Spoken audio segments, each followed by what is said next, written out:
The only people who don't want to disclose the truth are people with something to hide. I'm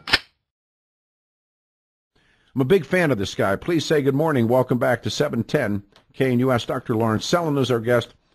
He's a Ph.D. Good morning, sir. Welcome back to the radio show. Yes, good morning, Peter. Thanks for having me. It's my pleasure. If you would do a quick bio so people get a sense of who you are.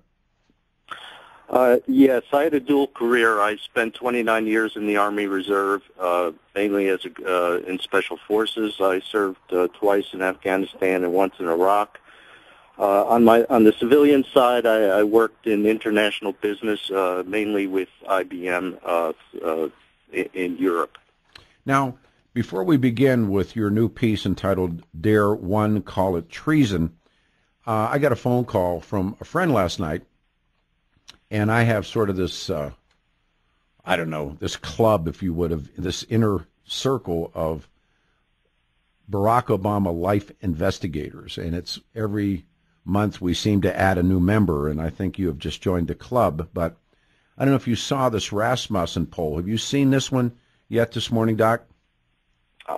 Did it come out today? I don't know if I've seen it. Well, I've been following Rasmussen. Yeah, it dropped last night, and Rasmussen is very reliable. Rasmussen's like Gallup. They have to be right, or at least, try to be right, because that's how, they make their money. They can't be doing Democratic push polling or Republican conspiring polls that give the Republicans the answer they want to hear. Rasmussen is pretty legit. So a poll drops from Rasmussen. I'll give you this. 41% of all Republicans believe Barack Obama is not an American citizen. 21% of unaffiliated voters believe that, and 11% of Democrats. Over 20% of Republicans and unaffiliated adults are just not sure, which is an interesting variable in the model as well. Only 7% of the president's party, which this is, again, predictable as well, share the doubt. But again, to go over it one more time, and these are significant numbers for people who have done research models, knowing 24% of Democrats, I'm looking at two different things. 41% of Republicans believe Barack Obama is not an American citizen. 21% of unaffiliated voters believe that. 11% of Democrats. Now, over 20% of Republicans and unaffiliated adults are also not sure. And in that variable of not sure, only 7% of Democrats are not sure, but 11% of Democrats believe he's not an American citizen. Now, when I began this quest some, 8 years ago perhaps, I never put a time frame on it, but it's when Barack Obama arrives on the scene, and it's apparent to me, as well as some people that I have immense respect for today, that this guy's story isn't straight. And the more that people kick into the story, the more bizarre it becomes. But I thought this morning, especially with this piece, I read your piece, None Call It, or Dare One Call It Treason, and I'm going to turn it over to you to talk to the audience. That's wind in our sails. I mean, something's working in spite of the Denver Post or any of the national media outlets who have done everything they can to play this down. Denver Post columnists, cartoonists, the people who love to scream racist and birther at the same time. I wonder what they feel about this Rasmussen poll this morning. So I turn it over to you for your thoughts about that. Well, I think the tide is turning against Barack Obama. The truth will eventually come out. Hopefully, it'll come out sooner rather than later. Let me start by saying, giving an example. A person during the 2012 campaign approached a presidential candidate in California and asked about the birth certificate, and this presidential candidate on the Republican side shook his head and said, and I'm paraphrasing, and said, the American people don't realize how deep this goes. Yeah. So I think it won't be the politicians and in Washington, D.C. that make the changes. It's going to be the American people that force a change for the truth to come out, and mainly by putting pressure on both the politicians and the media. Well, don't expect the Washington Post or New York Times or L.A. Times or locally, Channel 9, 4, or 7. I don't expect the Denver Post to do it, but they have all been marginalized. I don't think anybody really buys into the mainstream press anymore. I don't expect Brian Williams to do it. I don't expect any national columns to do it or columnists to do it. And I don't expect Bill O'Reilly to do it. I don't expect Fox News to do it. But this is this groundswell that, in spite of, and I've been in this fight for the longest time, and I'm not trying to pat myself on the back by any stretch of the imagination, because I can give you 100 people who have done a lot more work than I will have ever done on the story. I'm just sort of a clearinghouse, but I'm a reader. And I remember so well, as you point out, the 27th of April, when Barack Obama, without telling anyone at that press conference, unveils what's simply a muddled with PDF file, and the mainstream media laps that stuff up like mother's milk. Take it from there. Well, the mainstream media, let me start by saying that sometimes there are conspiracies, and often these conspiracies are muddled in the press as, just political maneuvering. But as far as the media is concerned, we know in 2008 that there was a group of journalists, perhaps up to 300, that participated in something called Journalist, which was a file service where they basically exchanged ideas and actually proposed to suppress negative reporting on Obama, even to the point that if anyone said anything bad about Obama, they would call them racist. Oh, I've had it done to me. Documented. I've had it done to me. Yes. No, I think it was, in that sense, a conspiracy by the media in 2008 to support it. But getting back to my original statement about what this Republican presidential candidate said, it cuts across academia, it cuts across, websites, journalists, politicians. If you start in the beginning of 2008, there were just too many coincidences. On January 25th, 2008, the New York Times endorsed John McCain as a Republican candidate. About a month later, February 28th, 2008, the same newspaper, the New York Times, published a report saying, well, John McCain may not be eligible for president because he was born in Panama. So they started questioning him right away. On that very same day, believe it or not, February 28th, Senator Claire McCaskill, who's a Democrat from Missouri, proposed a Senate resolution that would say that John McCain would be allowed to run for president. Now, you have to know that McCaskill was an early supporter of Obama, as opposed to Hillary Clinton, who was the expected presidential candidate in 2008. So on the next day, the 29th, Barack Obama releases a press release saying that he would support John McCain running for president even though he was born in another country. Now, this all eventually evolved into what is called Senate Resolution 511, which was taken on a voice vote. It wasn't recorded. It had no force of law, which basically stated that the Senate, in the Senate resolution, would allow John McCain to run for president because, in their opinion, he was a natural-born citizen. And this resolution was proposed by none other than Barack Obama, Hillary Clinton, Senator Levin, Leahy, and Webb of Virginia. So the Senate doesn't have the power to make such a statement. It has no force of law, and it was totally unrecorded. But this was the agreement that the Republicans and Democrats came to not only, quote, allow John McCain to run for president, but shut up about Barack Obama. So they were caught up in it as early as April 2008. Oh, sure. And again, McCain's dad was SLU, and he was a Navy man. Both his grandfather and his father were both admirals. and he was a Zoni, as they called him. He was born in the Right. and so he was. I mean, there wasn't even an issue, and they invented that issue. I agree with you. That issue was invented as a cloud. They clouded it. Right. Yeah. No. Doc, I agree with you. If I may, Peter, let me give you one more example. There's, as you know, that the main Supreme Court decision regarding what a natural-born citizen is, which is a person who was born a U.S. citizen of parents who were both citizens at the time of birth. That Supreme Court decision in 1875 was Minor versus Happersett. Mm-hmm. Now, there's a website called justia.com, which is a website for all Supreme Court decisions.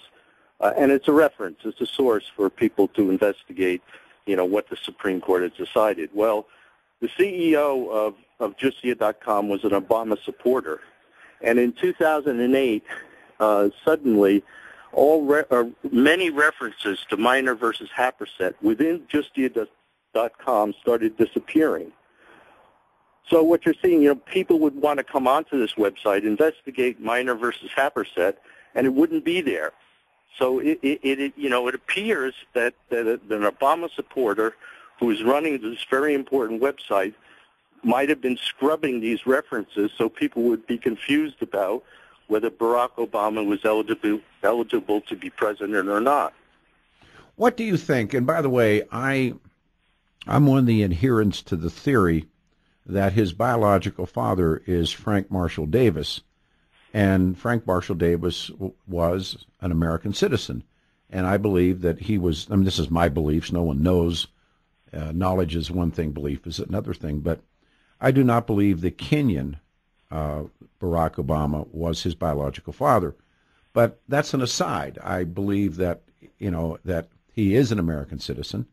But I think the real proof is this ginned up story that including all the Social Security issues and all these other things, and what his mother told him, what Gramps and Toot, his grandparents who in essence raised him, told him, how they switched Social Security numbers, how a late registration for the draft, all these different things, suppressing grades. And I don't think they're so concerned about suppressing grades, Colonel, as I am. They're suppressing what he said about himself in his applications, whether it was Punahou School, Columbia, Occidental, law school, it doesn't matter. He has said some things about himself to get deals and said things that have inflated his life story, including his own story that he told his first publisher that he was a Kenyan. We have seen that biography that he wrote. And now this woman claims, she wrote it. And I'm thinking, right, if I could think of all the nations in the world, all the countries in the world, and I'm going to write a fake biography for Lawrence Sellin, I'd pick Kenya. Of all the places in the world for her just to make up, Kenya. Now, the mainstream media, once again, laps all of this up. But I think there is a point, and this is my question. Grace Slick in the Jefferson Airplane had an opening of a song, and it said, "When the truth is found to be lies." What do you think would happen if the real truth of Barack Obama's life story were to drop? Well, I think the American people would be enraged, and our political media culture, as we know it now, will collapse. And I think that's why the politicians and the media are protecting Barack Obama, because they know this will happen, and they're trying to run out the clock and basically save their jobs. Mm-hmm. Yeah, like I said, you couldn't believe the cartooning that used to, and like I said, that's part of the game. If you get, if you're playing quarterback and you get somebody nails your rear end, hey, that's part of the game, and I understand that. But what was always interesting to me is I would call these people up, the cartoonists, the columnists, and others, and I would invite them on the radio show as guests, and they either would not return my call or respond with, "I will not appear on your hate show." And otherwise, or in other words, I won't have to deal with the issues. I won't have to deal with the facts. Well, slowly but surely, incrementally, as they said, Niagara Falls, step by step, Barack Obama, now with his ratings below, and some polling data has him below 40%, perhaps, and this is my question to you, perhaps somebody's going to have the wherewithal to step up and say, you know, these guys have been asking some interesting questions. What about these questions? Do you see that happening? I see the possibility of that happening. You see people, dropping hints now more than they used to. I think it was just last week or the week before that Andrea Tantaros on the Five, said something about, learning about Barack Obama's personal history. And you see this popping up here and there. I've said for a long time that we have a U.S. government and the media as institutions are hopelessly corrupt. And I think the center of gravity of that is Barack Obama, and the center of gravity of Barack Obama himself are the media.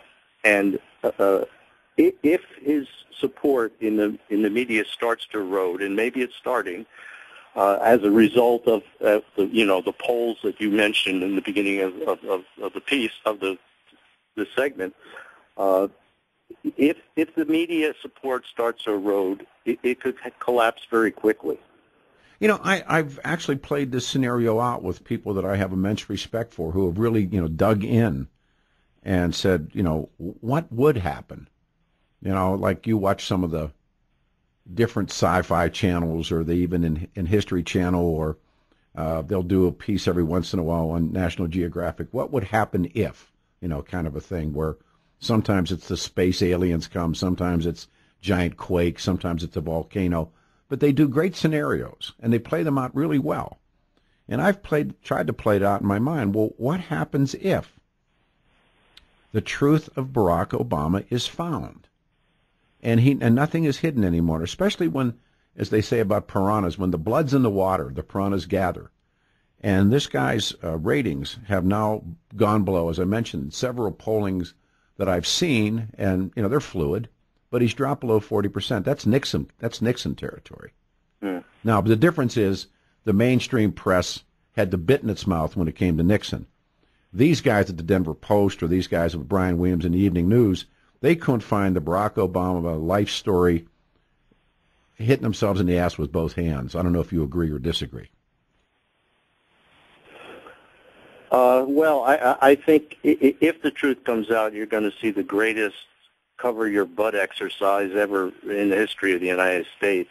But also at the same time, it's going to be our greatest opportunity for the American people to regain control of their government. Let me do this. I'm close to a break. I'm going to set you up with a question. We come back. What would happen if the truth is found? What would happen in the first month? What would happen in the first week? What would happen in the first day? I like this guy's work. His name is Larry Sellin. He did a piece, and it begins with, many Americans believe the government, the Democrat and Republican parties, and this guy's like reading my mind, and the media are deliberately misleading the American people, hiding one of the most hideous frauds and constitutional crisis in the history of the country. And they're talking about Barack Obama's life. They're talking about ineligibility, the ill-prepared and unworthy candidate for the office of President of the United States. What would happen? 710knus.com. Our guest on the line, I'm a fan of his work. He's been with us before. He's retired Colonel Ph.D. Lawrence Sellin. We're talking about Barack Obama and his life story, and he has a great quote from Ayn Rand, who says the hardest thing to explain is the glaringly evident that everyone has decided not to see. God, is that the truth? So if this were to happen and the truth were to slip, and suddenly the American people, Brian Williams and the Denver Post and other people, could no longer ignore this man's life story, the President of the United States. Colonel, what do you think would happen?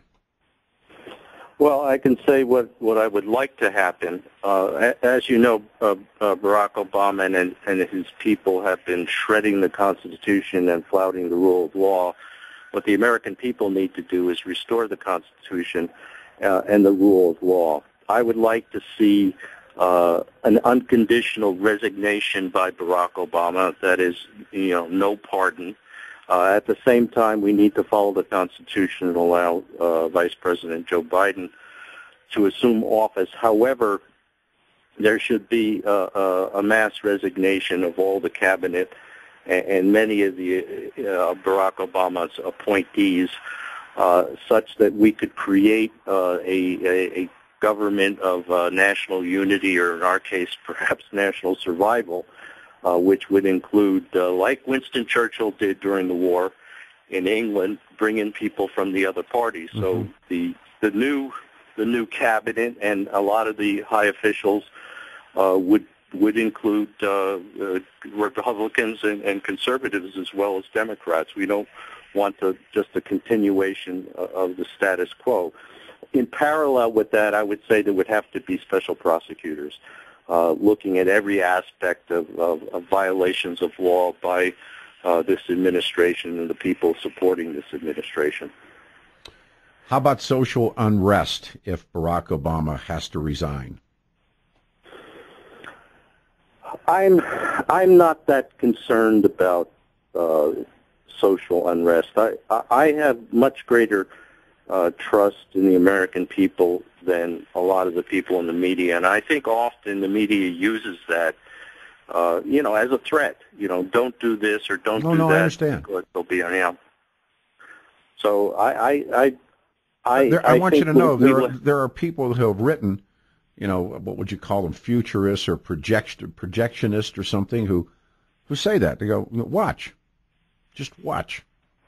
If Obama would be forced to leave, and no, he's right at 2 years. I mean, we've got the 14 elections, and 16 he's gone, but that's a long time, and there is a sense of a term called the quickening, and I love seeing this Rasmussen poll, and those numbers are only going to go higher.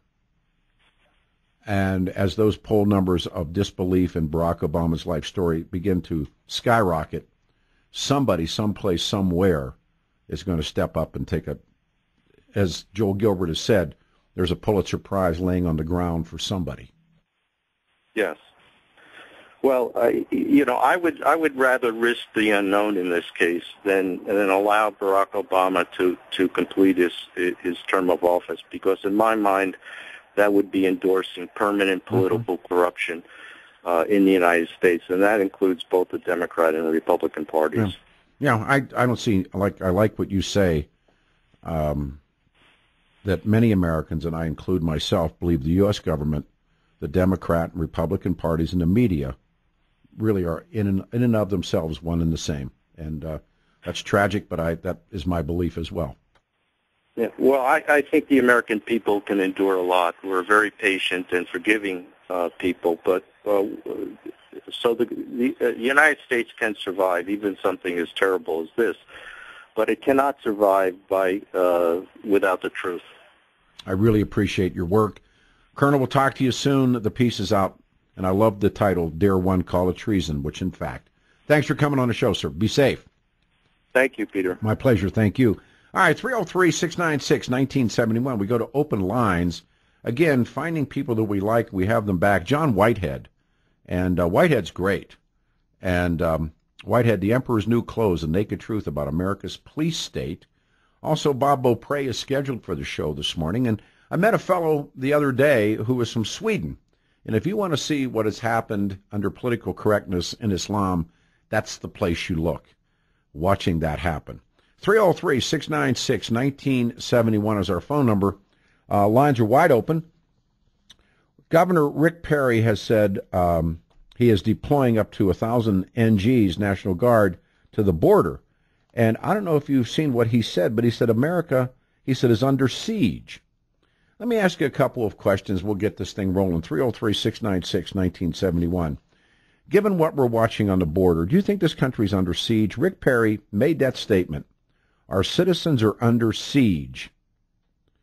What do you do also as a follow-up to this Rasmussen that comes down, and we'll follow this tomorrow as well with a number of the people who investigate the life and times of Barack Obama. Rasmussen is a very legitimate pollster, and there are some houses, as they call them, that are just jive. You see a poll from some outfit and you go, that's junk, because you know who funds the poll. As I said before, give me enough money and I'll do a poll that says it's okay for you to smoke cigarettes. I mean, you know what I'm saying. But Rasmussen is legit. And his poll comes down yesterday afternoon, and I got a call last night from, like I said, the cabal of the inner circle. 41% of Republicans believe Obama is not an American citizen. Interesting line. Compared with 21% of unaffiliated voters. 21%. 11% of Democrats. Over 20% of Republicans and unaffiliated adults are not sure. Not sure is a pretty interesting variable in the model as well. Only 7% of the president's party share that doubt, which, go with that. These are the yellow dog Democrats. See that yellow dog over there? I'd vote for that yellow dog if it were a Democrat. All right, Jack, you're first out of the box. Good morning, brother. Welcome to the show. Yeah, Cranston, you got to check out what Susan Martinez is doing. She's loading them from that Artesia facility up there in Roswell, and she's putting them on airplanes, and she's shipping them back to Central America. You got to get that story in the news. I don't hear anybody talking about it. And when you get Bob on there, do what we talked about, will you? Now, I promise I have about 4 or 5 questions for hopeful Mr. Bob Beaupre. Yeah, but look at what Susan Martinez is doing. Okay. You were talking about dragsters. I sent you an old picture in 1966. You'll get a kick out of it. I'm looking forward to it. Thanks, man. 303-696-1971. A legitimate but hypothetical question. What if the truth is found that I personally believe, as we have talked about this so many times, that Barack Obama is an American citizen, but the story is not straight? What would happen if that story were to, and again, he has to wake up. I mean, you have to think that Barack Obama every morning thinks, is this the day? Is this the day that somebody cracks the code? Is this the day that somebody actually gets into the Occidental files, or somebody actually gets into Colombia, or somebody comes forward, or something is found? We get something out of Pakistan, or something comes out of Indonesia, or something comes out of Hawaii. And then when that morning happens, what will I now say? I think it's just fascinating that no one wants to do this story. In fact, 90% of radio talk show hosts, probably 99% of radio talk show hosts in Denver are afraid of this story. I have no idea why, but they are. This story has wings. This story has legs. This story has a lot of horsepower to it. Barack Obama is not who he says he is. He's been using a fraudulent Connecticut Social Security number since at least 1986, that number 042-684425. I know it like I know my own, issued in 1977, was set aside exclusively for Connecticut residents. It's a state that he never lived in, nor any member of his immediate family ever lived in. Also, the SSN Verifier Plus shows the birth year of 1890 linked to that number, because SSNs are not, again, issued. Multiple birth dates for one card suggest a stolen card, a stolen number. Data and documents associated with this selective service registration contain inconsistencies. Most notably is Obama's registration card has 2-digit years, 80, on the postal stamp, unlike the 4-digit year 1980 found on other registration cards completed at the same time in Hawaii or other states. It appears on a 2008 postal stamp that was cut, the 08 inverted and reinserted on the stamp, mimicking 1980. His SSN 042684425 appears on his 1980 selective service registration, which is 6 years before the number can be found in a personal background database. I believe Obama did not register with selective service in 1980 because he was attending Occidental as a foreign student. We've talked about this. 1981, traveled to Pakistan using an Indonesian passport. According to the law, failure to register with the selective service could present a problem for the president from working in an executive branch of the government. You could look at this. Obama lied and flaunted the law to get elected. Should come as no surprise. In 2008, Republicans, as this is what Sellin believes, struck a deal with Democrats not to question eligibility for office or his personal history. Furthermore, the hard-hitting Denver Post took radical steps to protect him And any negative stories about Obama, of course, then you've just attacked the person who told the stories. Happened to me. I believe they doctored computer records. I believe at the time the Democratic National Chair, Nancy Pelosi, prepared different certifications of what they call nomination. I believe that there was so much hanky and so much panky going on, and now we stand, this is what you get for what you got. The only people who don't want to disclose the truth are people with something to hide.